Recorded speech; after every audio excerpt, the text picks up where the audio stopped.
450K, a hybrid mechanical switch keyboard. What does it mean?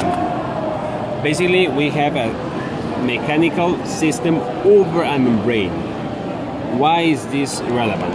Because with this we can make a highly affordable keyboard that still provides a mechanical keyboard feedback and sound. This is good for people who don't really need any specific mechanical switch but still want to get that good feedback and the sound that comes from mechanical keyboards. It has Cougar UX software.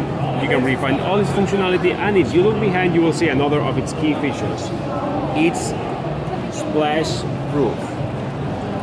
So if you drop a glass of water over it, no concerns. Your keyboard is going to survive.